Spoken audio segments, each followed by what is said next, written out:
大家好，我是宋万博。我来自河南啊，我打小生活在村里我们那儿教育资源不太发达，老师的水平也不高。我上小学的时候，一个教2年级的老师学历只有3年级。数学老师教数学不是因为数学好，是因为他老念错别字，教不了语文。他给我们讲应用题，说这个骨缸它有2个水管放水，浴缸。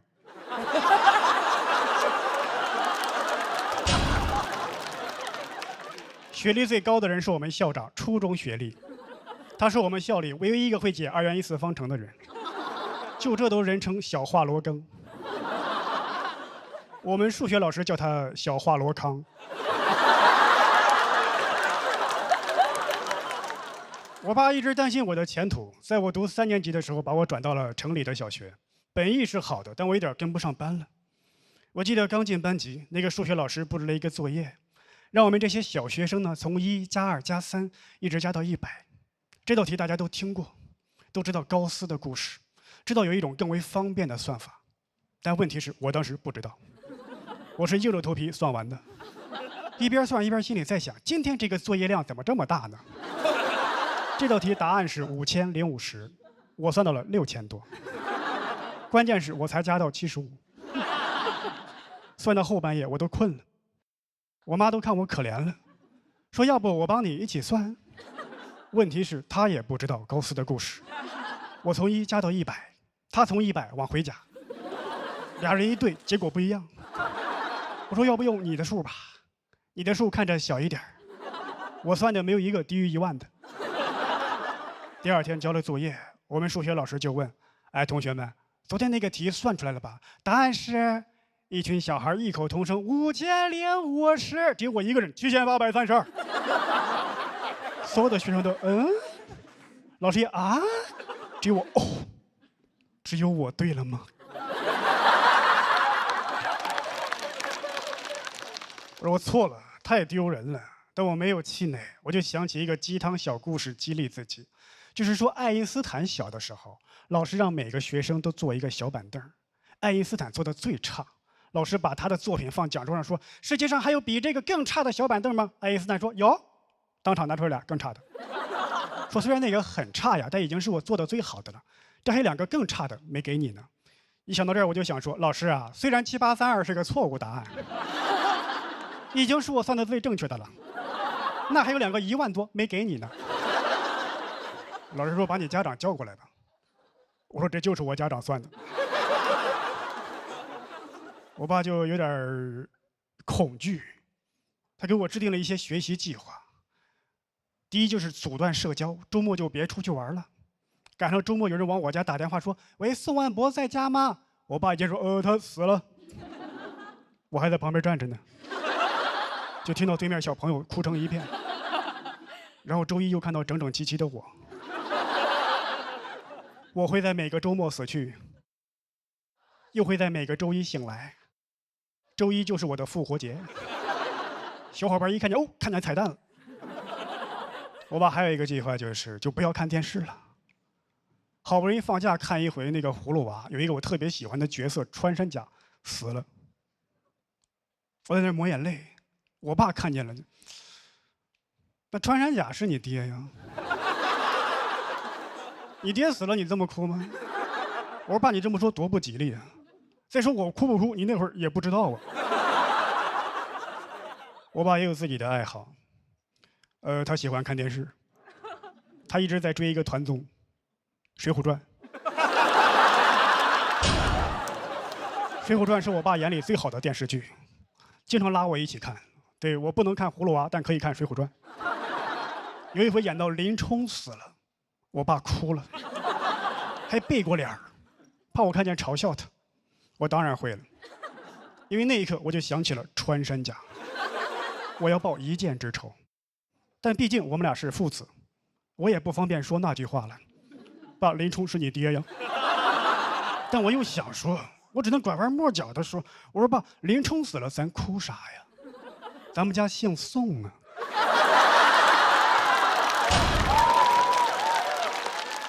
宋江死了，咱再哭啊！好歹咱本家呀，你哭了也算祭祖了。这个梗在我们河南是要天打雷劈的，全国最传统的省份之一，仅次于山东。我们家要是山东的，我讲这个真的会被我爸打死，因为宋江就是山东人。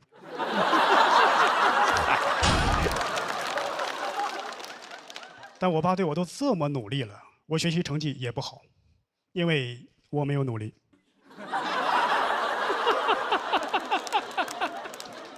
我知道，如果我好好学习，我爸肯定很高兴，但我不想让他高兴，我想气他。但为了我的前途，我还是得学习。我就想，我权衡之下，我说我学一点儿，我一会儿学一会儿不学。我爸就一会儿高兴一会儿不高兴。他现在有双向情感障碍。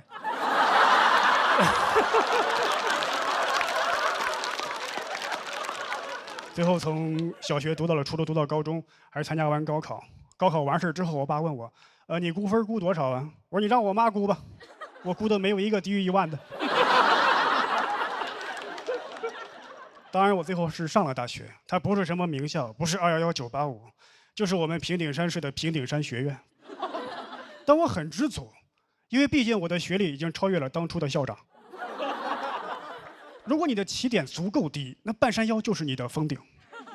更何况平顶山，它只有顶没有峰，所以我也算是毕业于顶级院校。今天就说到这里，感谢各位，我是宋万博。大家好，我是彩玲。我以前说过，我就谈过1次恋爱。今天我把话说全，虽然我谈过的恋爱屈指可数，但我追过的男人不计其数。上学的时候，我吸引男生注意力的主要手段是模仿电视剧。当时《还珠格格》热播，香妃娘娘以香为美，我就想模仿。但是我家没有香水，最香的东西是洗发水。运动会那天，我在头上涂了好多洗发水，结果拔河的时候，天降大雨，全都是泡沫。我怀疑那天我们班输了跟我有关系，因为绳子滑，抓不住，香妃没学成，成了华妃。我又看了一个台湾偶像剧，是艾拉和吴尊演的，你们看过吗？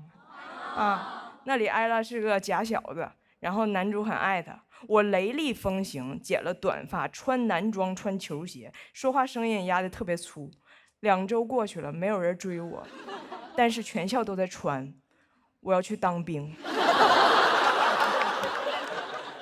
从拔河的情况来看，应该是个炮兵。我还模仿偶像剧女主给男生叠千纸鹤，然后把最想对他说的话写在千纸鹤里。我给我喜欢男生叠了上百个千纸鹤，里边全都是我熬着夜红着眼给他写下的高考考点。老师没收这1罐千纸鹤的时候都感动了，多少年后还跟那男生说，当年你但凡跟张彩玲早练一点儿，都能考上个3本。但是我喜欢男生说他喜欢偶像剧里那种柔柔弱弱、乖巧可爱，尤其是那种蠢蠢笨笨的，我就开始装。从那以后，他在问我这题怎么做，我都说这题第1步应该这么做，第2步人家就不会了啦。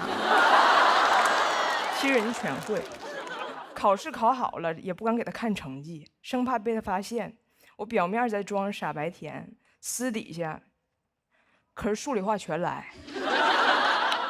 文史哲也沾，学的可花了。我俩进入了暧昧期，我寻思得加快点速度。当时学校有一个数学竞赛，问我去不去，我说我不去，我要去看我哥哥打篮球。那天篮球比赛，我做足了功课，要把女生乖巧柔弱的得分点集中呈现。我坐在篮球场旁边，手里拿着给他准备的饮料，身上披着他刚脱下来的校服，袖子里还藏着一个随时可以检查刘海的小镜子，的同时还在给他织围脖，的同时还在装自己肚子疼很虚弱，的同时还在给哥哥加油。那一天给我手忙的呀，肚子疼治微波，弄刘海加油；肚子疼治微波，弄刘海加油。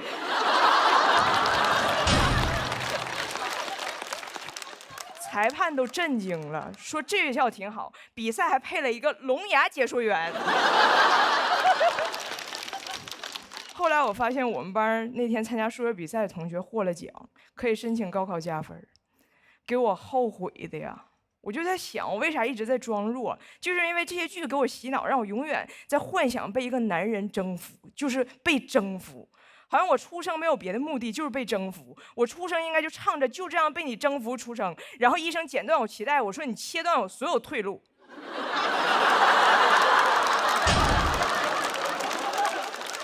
哎，这些剧到底是怎么给我洗的脑？那天我回家一打开电视，正好是一场经典的偶像剧征服大戏——强吻。前一秒钟俩人还在吵架，突然男主就把女主怼在墙上就强吻。女主前边还在拼命挣扎，突然就放弃抵抗了，就那手永远。男主的嘴里是有电棍吗？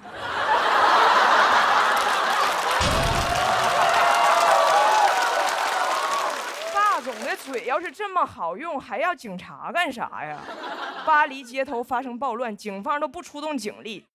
就派这几个霸总：龙傲天、顾北辰、道明寺，把这个局面给我稳住。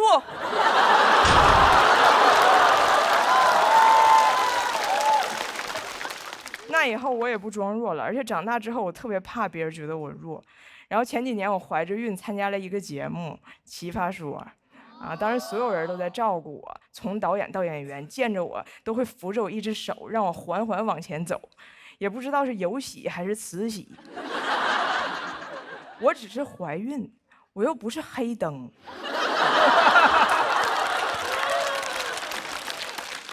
而且不管是黑灯还是怀孕，其实都不用那么服，除非黑灯怀孕了。那不服不行。比赛开始了，我的队友还跟节目组说今天啊情况特殊，我们当然都是正常站着辩论，但是彩铃是坐辩。但是辩论这东西，它坐辩根本就使不上劲儿。他们也是好心，就是怕我万一有啥意外再升在台上，我站起来给我摁下去，我站起来给我摁下去。我想告诉他们，就这个动作啊，最容易生出来。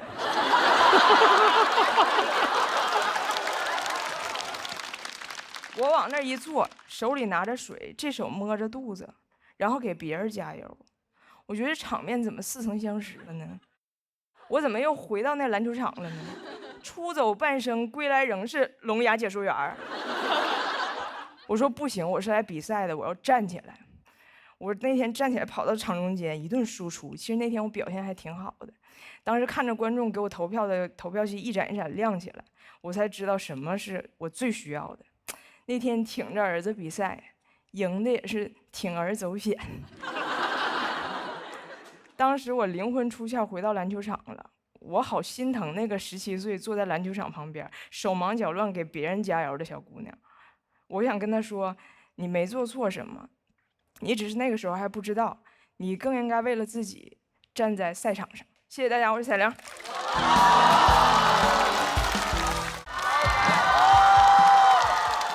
Hello， 大家好，我是小北。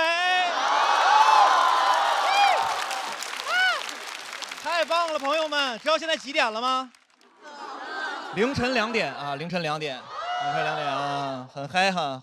好巧不巧，去年呢，我有一轮次也是凌晨2点上台，当时非常困啊，非常困，不仅我很累，观众也很累。我记得我当时在舞台上表演呢，然后搞笑呢，在这幽默呢。我余光一瞟，第一排有观众眼睛已经闭上了。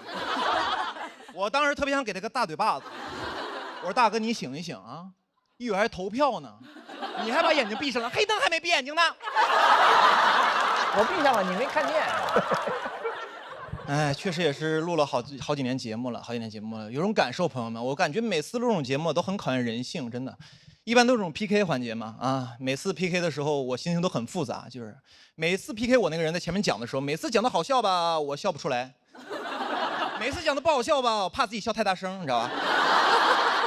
朋友们，录节目一定要做好表情管理，真的啊！去年录完之后，我回家看了一遍节目啊，当时有个选手在上面表演的时候，切到了个付航的镜头，付航当时比较严肃嘛，就面无表情地看这个演员，当时飘起个弹幕说：“付航的底色好悲凉啊。”有一次刘洋在上面表演，我也是面无表情地看着他，飘起个弹幕说：“小北有啥不服的啊？”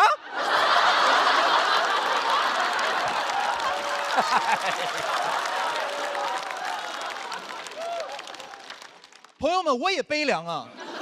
你们可能不了解我内核也是悲剧，你知道吧？我真是服了。每次录这种节目，主持人也特别欠。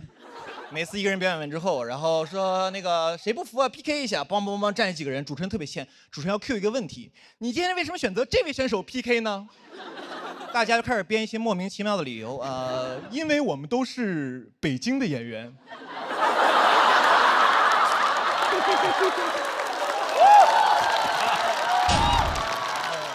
因为我们都是中年人。我说你怎么不说你们都是右手使筷子呢？不就没人说实话吗？你这站说实话不就完了吗？你今天为什么选择他？直接站来说，因为我觉得他不好笑。我觉得我能赢。他就是之前几年上过几年节目，有点观众缘什么的。当时终于明白为什么这么多人 PK 我了。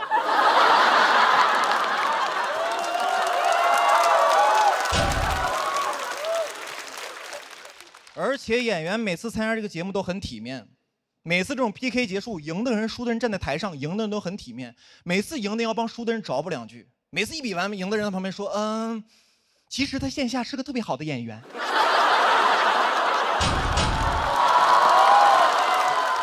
这段我看过，其实线下演出特别炸。今天可能是因为紧张嘛，没有表现好，希望大家多多去线下支持他，多去线下看他。我当时坐旁边，朋友们，我心想，可不得去线下看的吗？线上撩路，不被你这个王八蛋堵死了吗？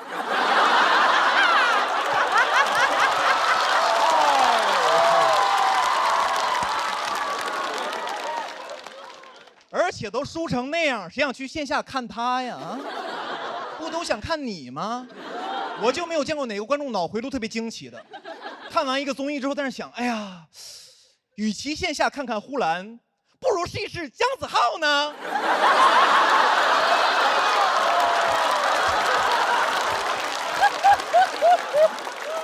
朋友们，姜子浩是个特别难找的案例，有名气不搞笑。不是你们是不是觉得我太刻薄了？你知道吗？其实没有，我跟姜子浩私底下是特别好的朋友，你知道吗？真的，他那段我看过，其实线下演出特别炸，你知道吧？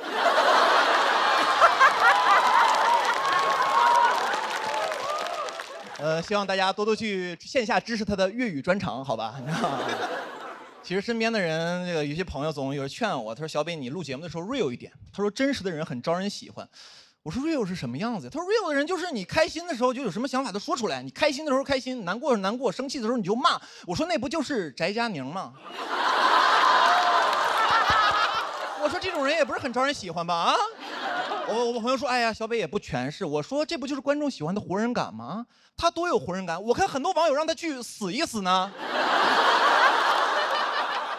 大家小时候都看过一个这个童话故事，叫做《皇帝的新装》啊，告诉大家做人要诚实。其实我长大之后又看了一遍啊，上班之后我其实特别能共情那些哄骗皇帝的大臣，我觉得他们太不容易了啊！项目做得好好的，都快结束了，突然路边来个小孩说：“我觉得这个项目有问题。”我当时大臣我都气死了，我说有啥问题啊？领导满意，进程顺利。我说就你聪明，就你明白，难道我们这帮人不知道这个项目在裸奔吗？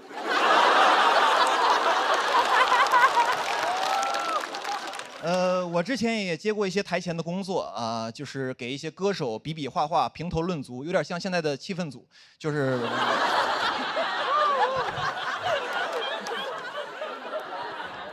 然后当时呢，一个歌手表演的是自己的一个原创曲目啊，然后唱一会儿就忘词儿了。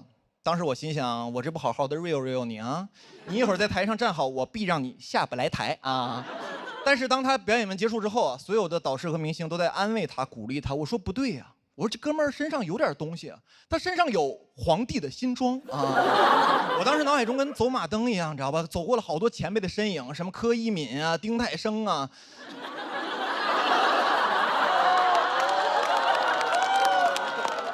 我说我不能步他们的后尘啊，别最后整的活人感有了，活儿没了，你知道吗？但我心想这不行，我说你们几个从我脑海中出去，何炅、汪涵进来。当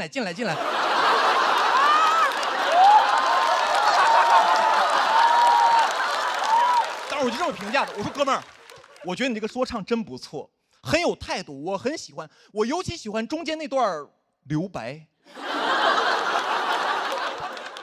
朋友们，说实话，我觉得这2年这个网上特别喜欢劝大家 real 啊。去年经常在一个网上看一个标题，就是说什么00后整顿职场，写的内容大差不差，说这个00后在这职场里干得不开心不舒服，就骂领导一顿，说老子不干了，然后就走了。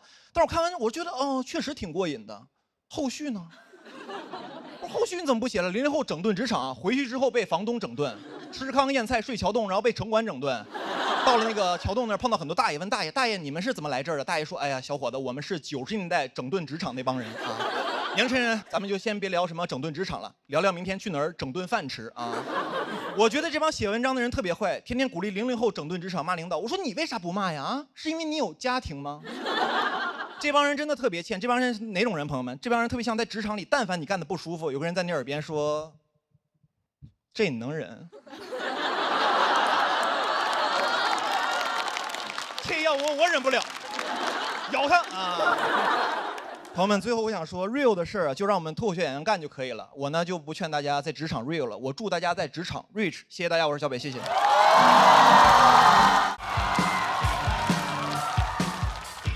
大家好，我叫大老王。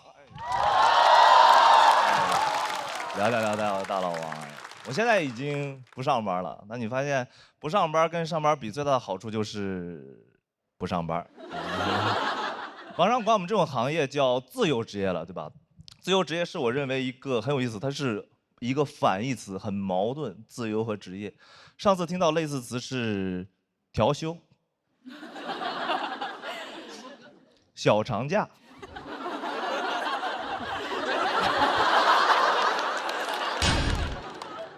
神仙工作，小北冠军。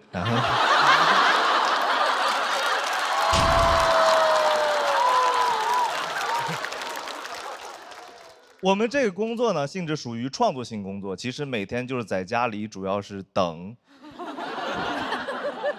梗出现。我很羡慕农民伯伯工作，春种秋收，一份耕耘一份收获。春天种下种子，秋天收获果实，然后就会留下一地的梗。这就是我最羡慕的生活了。但我这个状态，基本每天就是盯着屏幕，一天啥也不干，主要是改行间距，修改字号，调整文档顺序，就是我的一天。我的一天呢，就是啥也不干，啥也不干呢，就是我的一天，这就是我的一天，我的一天，这就是，这是谁的一天呀？我的一天，干嘛呀？这几句写了1个礼拜呢，写了1个礼拜呢，这几句。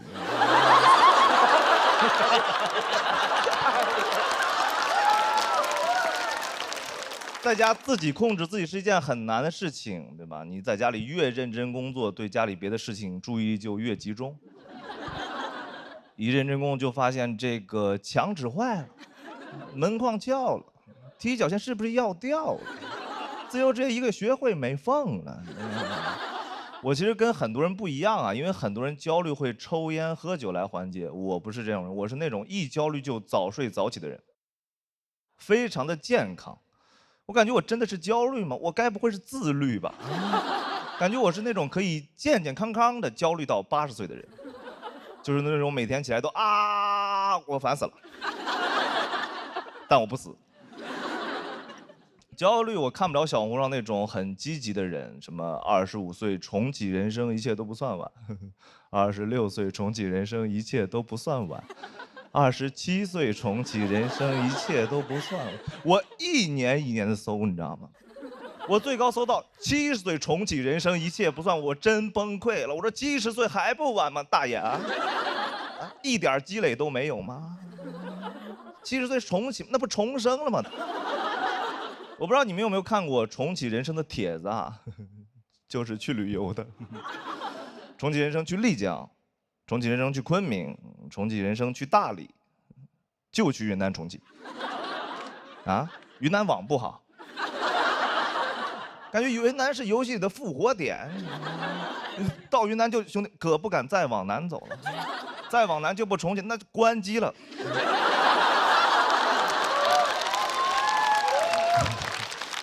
所以去云南这种事情是没有办法治愈我的，所以前段时间我去了景德镇。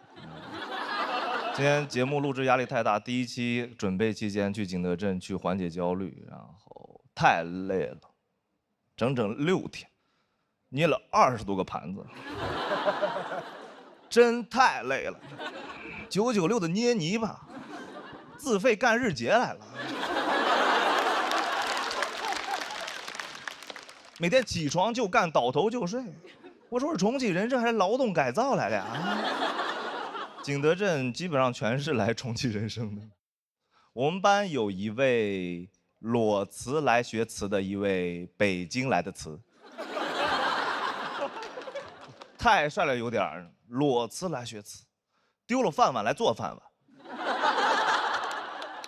每天都是吃不上饭了，还在那儿忙活呢，空腹有氧。放松之余还要学个技能。This is China。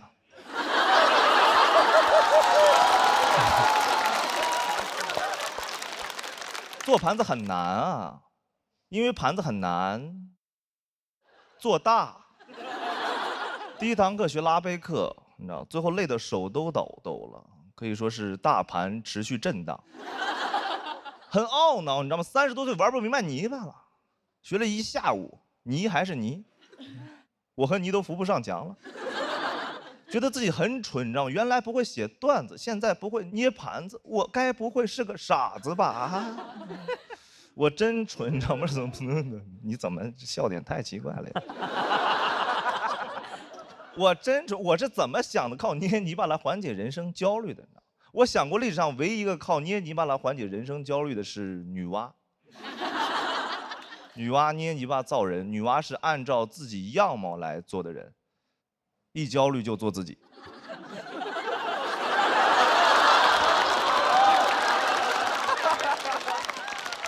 感觉女娲是会发小红书的那种人，上班就能玩泥巴，真是一份神仙工作。女娲这工作应该挺焦虑的，因为女娲的主业是补天，每天一起床都有一个天大的窟窿等着她。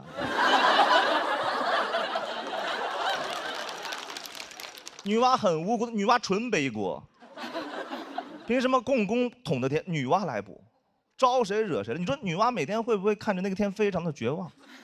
说，哎，如果这个天要是行间距就好了，能修改字号把它挡上吗？能把别的天复制粘贴到这儿吗？这是谁的天？女娲补的天。这是谁的天？这是我的一天。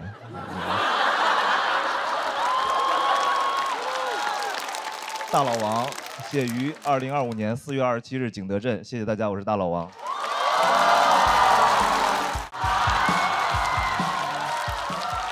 大家好，我是庞颖。我是一个辩手，但我也有一份全职的工作啊。我为什么去上班呢？因为奇葩说已经好几年没办了，马老师转行做喜剧去了啊，所以呢，人上班啊就很难兼顾工作和健康。我前一段时间去体检，查出来几个微不足道的小问题，但是我妈如临大敌，非要过来亲自照顾我的生活。我妈一来，我如临大敌。啊，我妈做饭就是习惯会做很多，所以我总得吃剩的。我说妈，你不是说预制菜不健康吗？剩菜热一热不也是预制菜吗？啊，有些朋友可能觉得我挺矫情的，吃点昨天的剩菜怎么了？问题是它不是昨天的剩菜，它是昨天就叫剩菜了。我妈呢就说外面的预制菜不好，因为你不知道它放了多久。我们家的知道。米粉肉是前年过年的，粽子是去年端午的。我妈劝我吃他们的理由跟相亲差不多，他虽然不怎么样，但知根知底啊。我妈呢，就是希望我活得自律一点儿。我从小就比较胖，总有人觉得呢，胖就等于不自律，但是我不同意啊。虽然有些人觉得坚决不吃不健康的东西叫自律，但是我认为坚持不吃不好吃的东西才叫自律。同意吧？有人说呢，不对，自律啊，你必须得约束自己的欲望。那我也挺自律的呀，我多么想买房都没有去抢银行。又有人说，规律的生活就叫自律，这也不对啊。偶尔出轨叫放纵，每个月定期出轨一次就叫自律。其实我不是不在乎自己的健康，但是打工人太累了，很难兼顾工作和健康。我有一份全职的工作啊，是真的全职的工作。我加班加的最严重的时候，我一周工作过超过100个小时。我为什么没有管理身材？那是因为我在忙着管理自己的人生啊！我也想同时拥有谷爱凌的身体、董明珠的事业，还有马斯克的繁殖能力啊！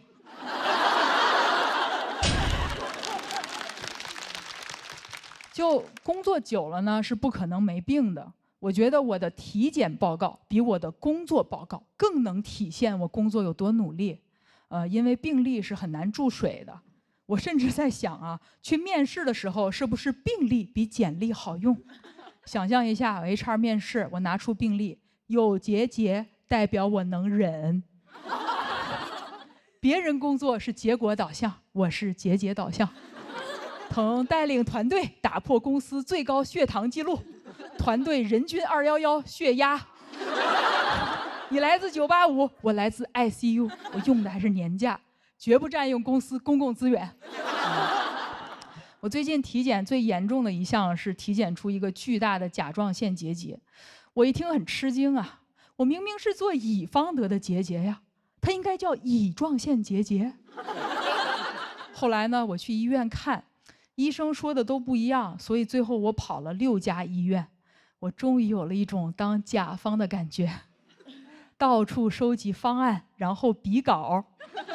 有些医生说疑似是癌，没有打动我；还有一些医生说让我手术处理一下，我觉得挑不出什么问题吧，但是没有新意。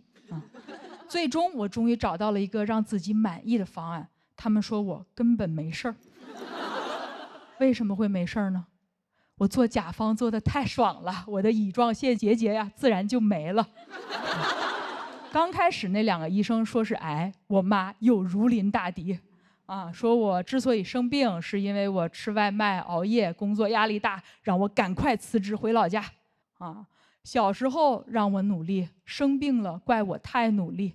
原来东亚小孩的亚是亚健康的亚。以为很严重的时候呢，我请了一个长假，后来发现是误诊，我也没有销假。毕竟请假挺难的。而且我也想明白了，我不是只有病了才配休息。有个网红曾经说过，到底是多么伟大的前程，才让我们错过了4季？我不想一个人站在秋天里，我不想一个人站在美丽的秋天里，漫天的落叶里，对自己说，我为什么要在最好的年纪，人就没了？好。我想了一下，今天就讲到这里，我得先去休息一下了。谢谢大家。大家好，我是阿水，我是新加坡的演员，但我是老家是东北的。今天跟大家聊聊海外的东北文化，好不好？东北的 globalization。新加坡有很多的中国餐馆，越来越多。这中间东北餐馆是最受欢迎的。而且最好辨认，因为我们东北菜就是食材和做法全都告诉你：尖椒干豆腐、小鸡炖蘑菇、铁锅炖大鹅，你看所见即所得啊。你们听到东北菜名，你可能不喜欢吃，但你至少会做了。你们知道乱炖怎么做吗？你们知道冻梨怎么做吗？这考你们南方菜。知道佛跳墙怎么做吗？我不知道，后来我查过，乱炖。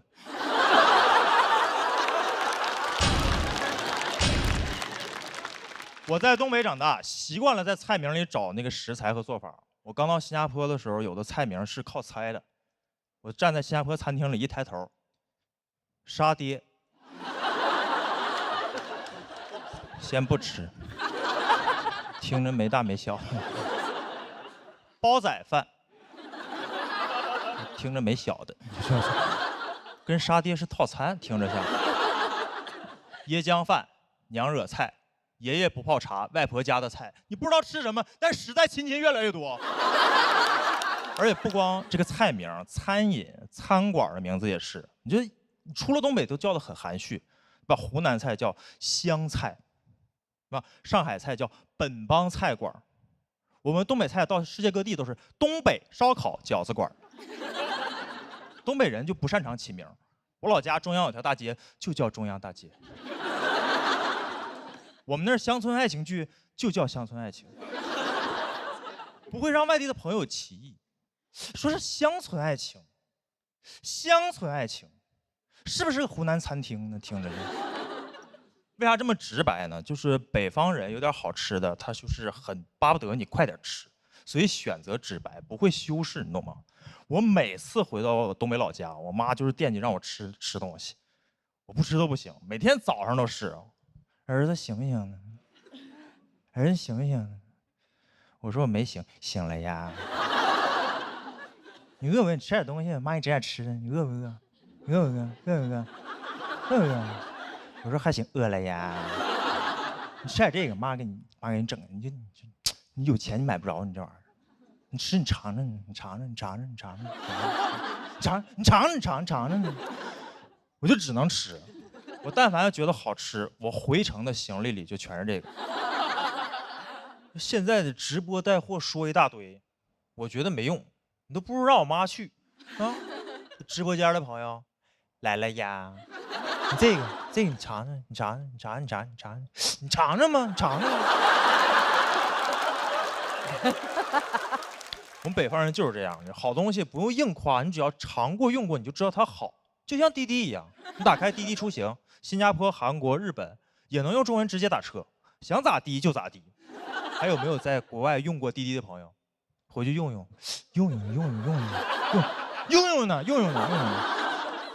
哎，东北人就是擅长这种直给啊，他不光吃的，都是恋爱综艺或者恋爱节目，他也是很直给的，不像现在你们看那种普通的综艺，是吧？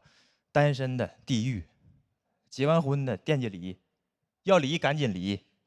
一离10好几集，磨叽。你看我们东北老年人综艺，你上来大爷大妈刚一见面，那大妈说：“那你各方还行啊？”那大爷说：“我都行啊，是吧？”哎，这好综艺，大家回去看看啊，东北看看。哎，关于爱情，东北就是有的时候会过于松弛。我不知道大家听过那个乡村爱情的主题曲叫《谁是我的新郎》。这也太松弛了吧！都已经唠到新郎了，不知道谁是新郎。我每次听这歌都有画面感，我每次听这歌都感觉是彩玲姐唱的。对面站5个小北，你说谁是我的新郎？啊？就是这种松弛。我把这个歌也给我的印度朋友听，我一直在想这个新郎是谁，直到我在新加坡给印度朋友听，我那印度朋友说，我们印度有首歌叫《新娘嫁人了，新郎不是我》。这两歌不光歌名能对上，这俩歌好像是一起写的。就都能一起唱，我知道这个时间点唱歌有点奇怪，但是你知道北方人有的时候有点好东西啊，你听听呢，听听，谁是我的新郎？当当当当当当当当当，嘿，别再让我东张西望啊！啊，那苦力猴呀，猴人。谁是我的新郎？几米，谁是我的新郎？啊，嫁！哎嗨嗨！快快来到我的身旁。咚咚咚咚咚咚咚咚咚咚咚哒哒哒。好。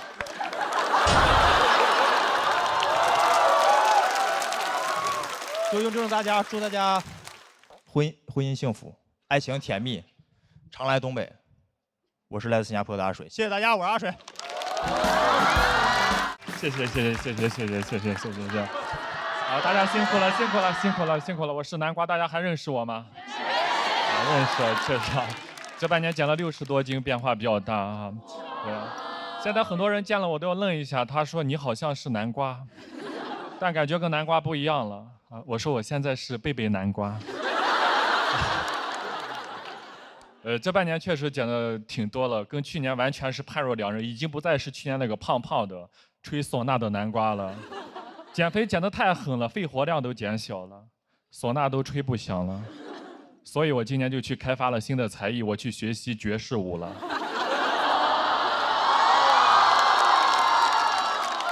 这就是魏舞。而我学跳舞真的很开心，因为我从小就特别想学跳舞，但是在农村没有条件。现在长大了有能力了，我决定去朝花夕拾一下。但现在这个年纪再去学跳舞，你就感觉那个动作很妖娆，学起来就很羞耻。然后我就专门找了个私教，我都找了个私教了，能不能给我安排一个私密一点的教室？就在那商场透明大玻璃。老师做什么，我在旁边做什么。只要有人过来，我就不做了。我就看着老师做，我在旁边手拍子，不知道的人以为我是老师。老师他就鼓励我，他说我们跳舞呀，最重要的是胯要灵活。他说你的胯挺灵活的，有天赋，是不是偷偷练过？老师不知道，我之前送外卖，每天在电瓶车上就是这样。我在学爵士之前就做过很多年的骑士了。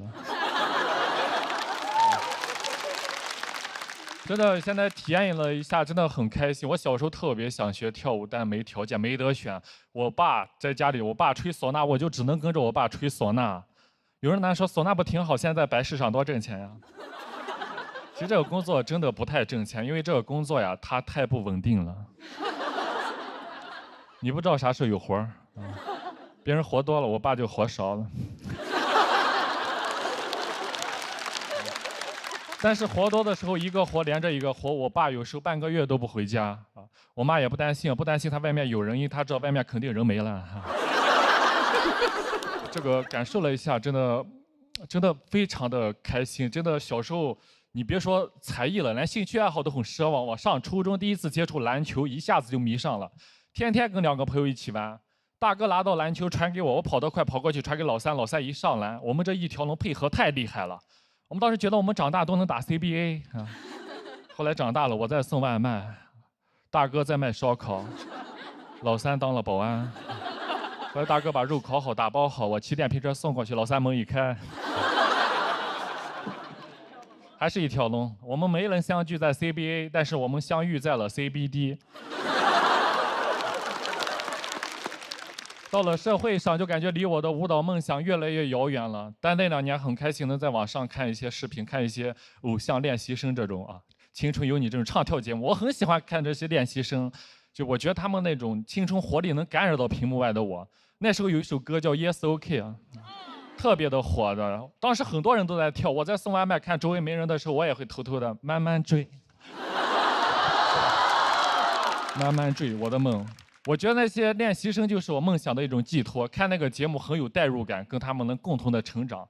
我当时还给他们投票，甚至送外卖的时候帮他们拉票。你好，能给个好评吗？他说在哪里给？我说你有爱奇艺 VIP 吗？那时候靠着手上的外卖给喜欢的选手拉了不少的票，也是发动了真正的饭圈。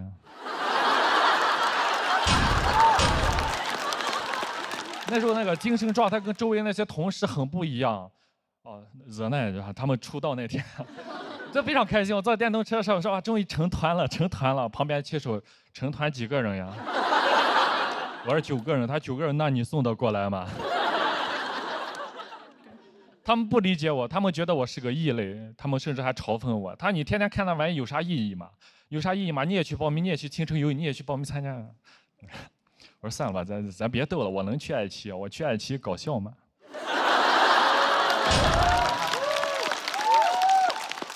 当时确实在电瓶车上限制了我的想象力，没想到最初想上爱奇艺的初衷是想来唱跳的。